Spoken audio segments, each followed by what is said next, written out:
बच्चों आज हम करने जा रहे हैं क्लास 10th का chapter 6 that is life processes part 14।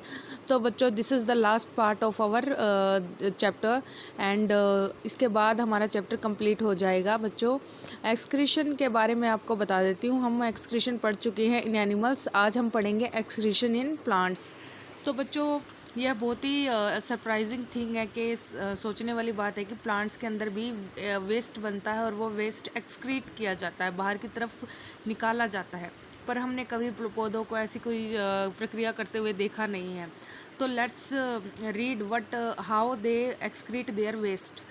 तो plants are use completely different strategy for excretion than those of animals. Animals के कंपैरिजन में प्लांट्स के अंदर एक अलग तरह से एक्सक्रीशन होता है। Oxygen itself can be thought of as waste product generated during photosynthesis. तो बच्चों पौधों के लिए तो ऑक्सीजन वेस्ट ही है, क्योंकि ऑक्सीजन तो हमें चाहिए ना सांस लेने के लिए, और CO2 हमारे लिए वेस्ट है, जबकि पौधों को CO2 वेस्ट नहीं, पौधों के लिए CO2 वेस्ट नहीं है, क्योंकि CO2 को वो कहाँ यूज़ करते हैं, फोटोसिंथेसिस में। और रात के समय जब ऑक्सीजन को बाहर निकालते हैं और दिन के समय, तो वो ऑक्सीजन उनके लिए वेस्ट होता है। वो ऑक्सीजन हमें कहाँ मिलता है, वो हम यूज़ करते हैं। तो ऑक्सीजन को भी वो क्या करते हैं, डिफ्यूज़ आउट करते हैं through stomata. We have discussed earlier how plants deal with oxygen as well as CO2।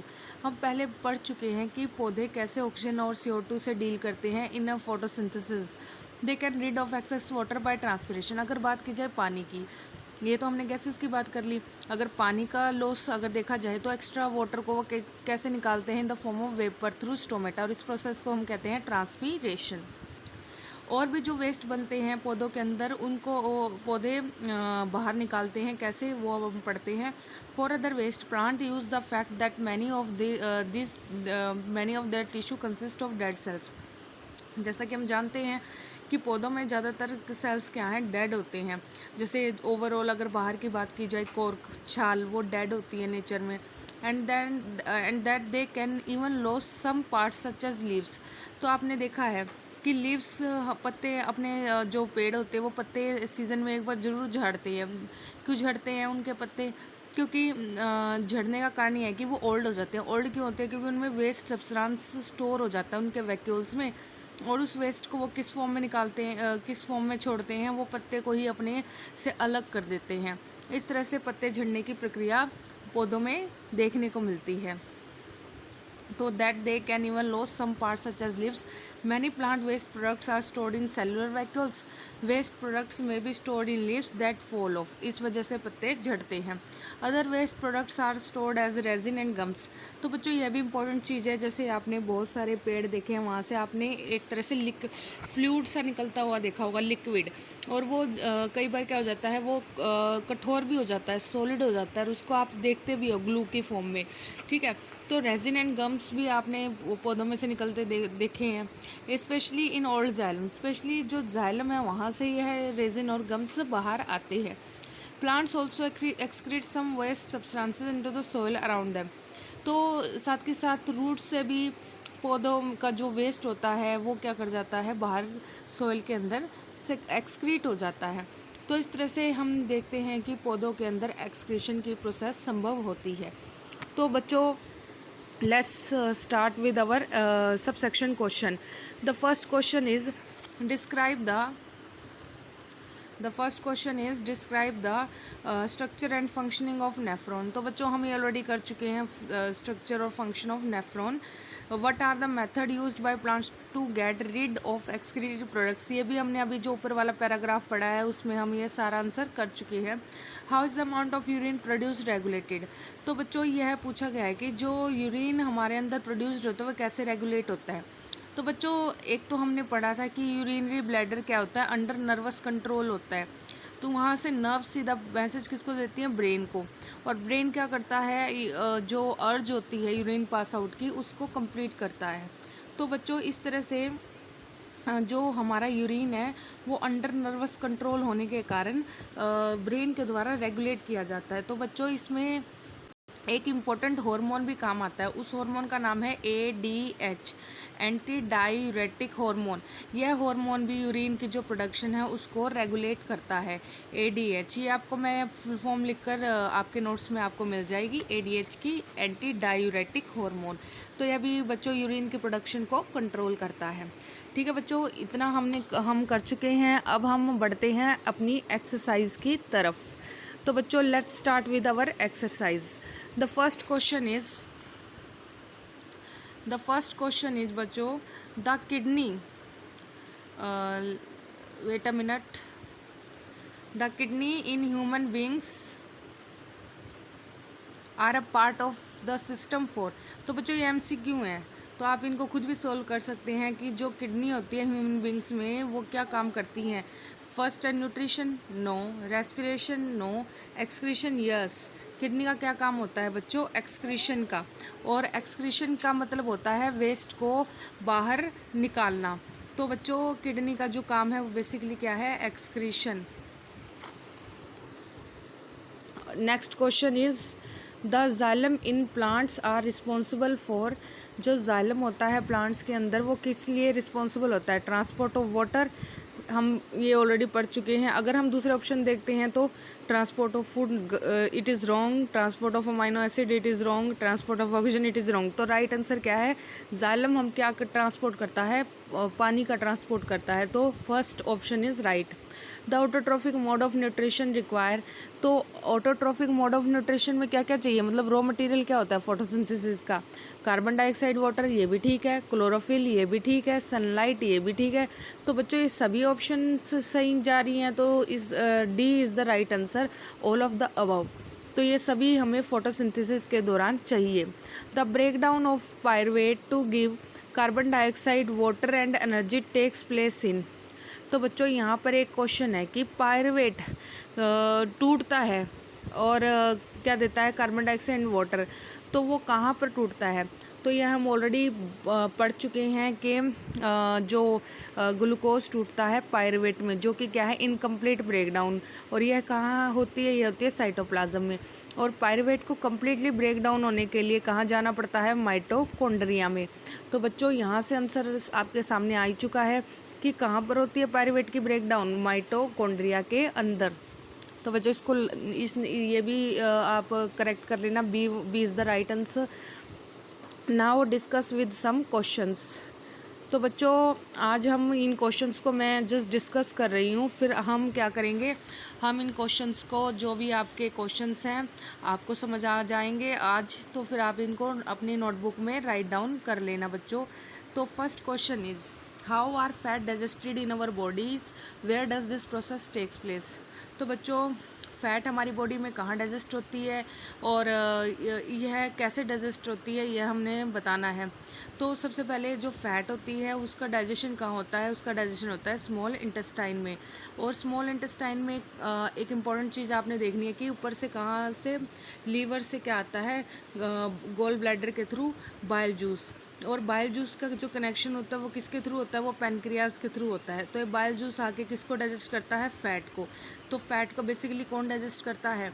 Bile juice. और इसकी कंप्लीट डाइजेशन कहाँ होती है? सारा काम कहाँ होता है? स्मॉल इंटेस्टाइन में। तो बच्चों यहाँ तक हम समझ चुके हैं स्मॉल इंटेस्टाइन के बारे में कि small intestine is the place where the complete digestion of the fat takes place and bile juice help in the digestion of fat. What is the role of saliva in the digestion of food. तो saliva का क्या role होता है बेटे? Important है ये भी question. Saliva कहाँ प्रेजेंट होता है? माउथ के अंदर। कौन इसको प्रोड्यूस करता है? Salivary glands. सलाइवरी ग्लैंड इसको प्रोड्यूस करती हैं। तो वेट अ मिनट बेटे। तो सलाइवरी ग्लैंड क्या करती हैं बच्चों?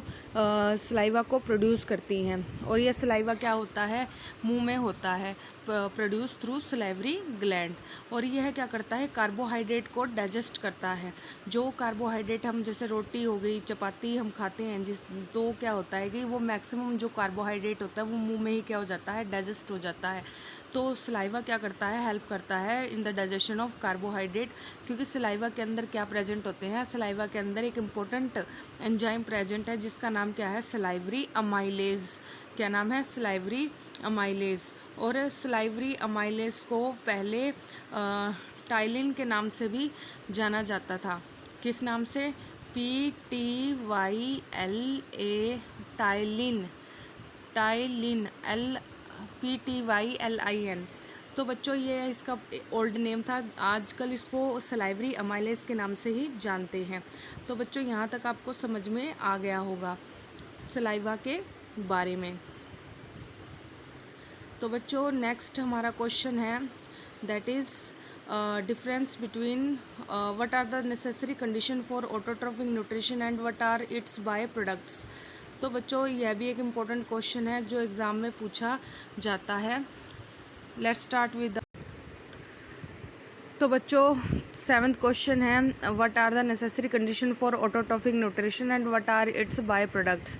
तो ऑटोट्रॉफिक न्यूट्रिशन के बारे में पूछा गया है, तो इस सीधा इसका आंसर यही है कि यहाँ पर फोटोसिंथेसिस के बारे में पूछ रहे हैं और इसका बाय प्रोडक्ट्स क्या है। फोटोसिंथेसिस में क्या होता है बच्चों? ये ऑटोट्रॉफिक न्यूट्रिशन क्या होता है? जो ऑर्गेनिज्म अपना खाना खुद बनाते हैं। तो कौन बनाता है? प्लांट्स। और प्लांट्स में कौन सी प्रक्रिया के द्वारा वो खाना बनाते हैं? फोटोसिंथेसिस। वहाँ पर वो क्या यूज़ करते हैं? CO2, वाटर, और क्या बनता है बच्चों? ग्लूकोज प्लस कौन सी गैस इवॉल्व होती है? ऑक्सीजन। तो बाय प्रोडक्ट्स क्या हुए? ग्लूकोज, ऑक्सीजन, और रॉ मटेरियल कौन सा यूज़ हुआ? CO2 and water.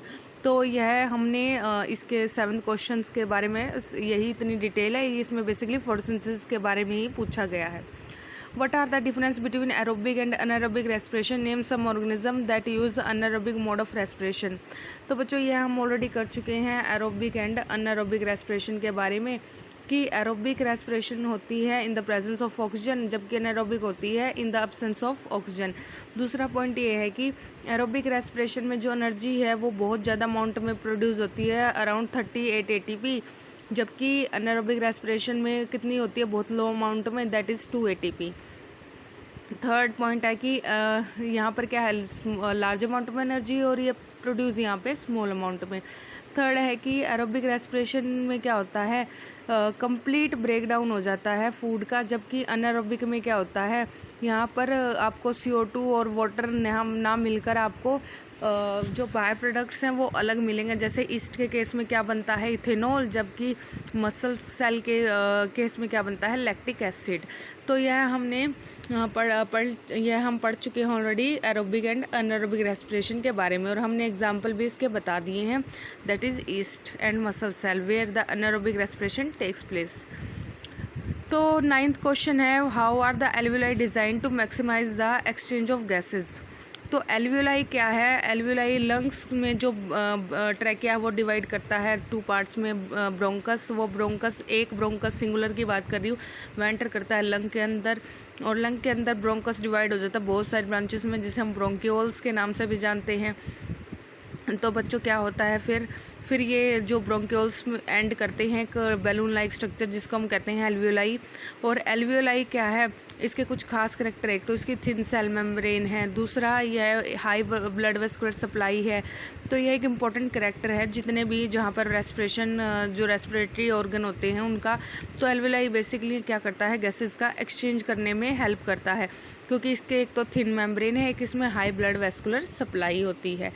तो प्लस इसका जो सरफेस एरिया है वो लार्ज होता है, ताकि गैसेस का एक्सचेंज बड़े लेवल पे हो सके।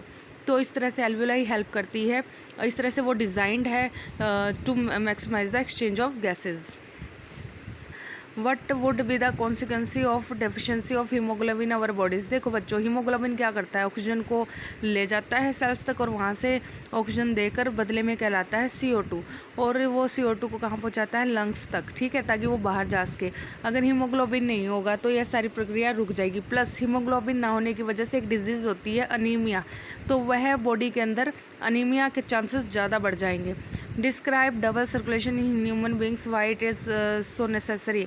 देखो बच्चों, अभी तक हमने पढ़ा था कि सभी में एक हमारे अंदर जो ब्लड का सर्कुलेशन है वो एक साइकिल में ना 2 बार ब्लड हार्ट में एंटर करता है। कैसे?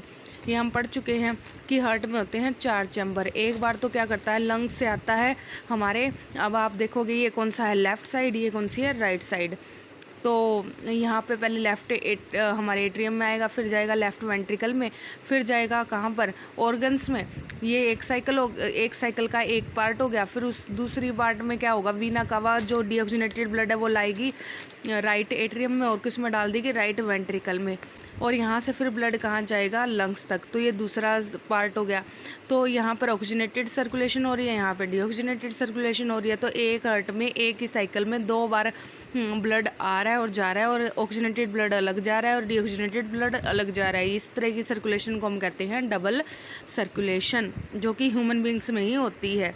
और ये इंपॉर्टेंट है क्योंकि हम पढ़ चुके हैं पहले, ये हमारे शरीर को टेम्परेचर को मेंटेन करती है बाहर के टेम्परेचर से। तो ये हमें होम्योस्टैटिक बनाती है। होम्योस्टैटिक मतलब हम अपने टेम्परेचर को बाहर के टेम्परेचर से इन्वायरमेंट से क्या कर लेते हैं, बैलेंसिंग कर लेते हैं दोनों के बीच में। What are the difference between the transport of materials in xylem and phloem? तो डिफरेंसेस मैं आपको ऑलरेडी बता चुकी हूँ xylem एंड phloem के बारे में, कि xylem एंड phloem में क्या डिफरेंस होता है बच्चों। एक तो xylem क्या करता है, पानी का ट्रांसपोर्ट, phloem क्या करता है, फूड का ट्रांसपोर्ट। प्लस xylem में 3 सेल डेड होते हैं, 1 लिविंग होता है। 3 सेल डेड कौन से, tracheid, vessel and xylem fibre dead होते हैं, जबकि xylem पेरेन्काइमा लिविंग होता है। फ्लोएम में क्या होता है, फ्लोएम में 3 लिविंग होते हैं, 1 डेड। कौन सा डेड होता है, सिर्फ जाइलम फाइबर, जबकि सिव ट्यूब, कंपेनियन, फ्लोएम, पेरेन्काइमा सभी लिविंग होते हैं। जाइलम में जो पानी की मूवमेंट होती है वो हमेशा यूनिडायरेक्शनल होती है, और वो कौन सी साइड होती है, अपवर्ड। ठीक है। फ्लोएम में क्या होती है, बायडायरेक्शनल, जिसमें फूड ऊपर भी जाता है और नीचे भी जाता है। तो यह कुछ बेसिक डिफरेंसेस थे जाइलम एंड फ्लोएम में। Compare the functioning of alveoli in the lungs and nephron in the kidneys. तो बच्चों ये बहुत ही इंपॉर्टेंट क्वेश्चन है। एल्वियोलाई क्या करती है, बेसिकली लंग्स में प्रेजेंट होती है, जबकि नेफ्रॉन कहाँ प्रेजेंट होते हैं, किडनी में।